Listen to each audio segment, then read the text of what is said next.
आम्ही एक गठ्ठा मतदान करतो, मात्र यावेळेला आमचं मतदान गेलं कुठे असा सवाल मार्कडवाडीमधल्या ग्रामस्थांनी केलाय।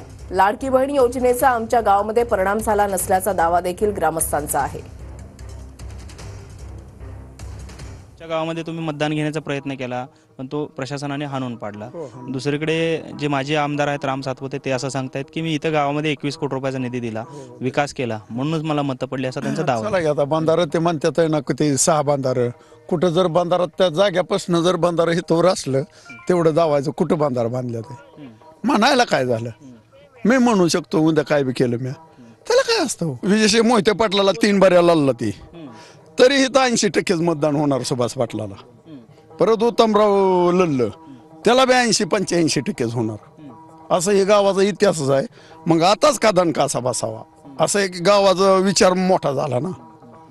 असं काय फॉल्ट काय ह्याच्यात। लाडकी बहीणचा परिणाम झाला असं बोललं जातं। नवऱ्याच्या पुढे जाईल का बायको?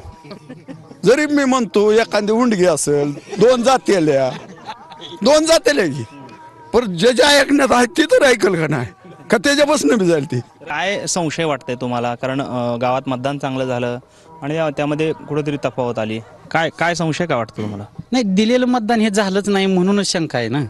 दिलेलं जे मतदान आहे ते मिळालेलंच नाही ना। जे दिलंय मतदान गावाने ते दिलं नाही त्याचीच पडताळणी करायची होती, ती सुद्धा पडताळणी करणं रोखलं। इथं एवढे पोलीस एवढी मिलिटरी हे ते येण्यानं ती सुद्धा रोखलं। कॅमेरामन विनोद मुनाबादकर सह सागर सुरवसे, TV9 मराठी, मार्कडवाडी, माळशिरस, सोलापूर।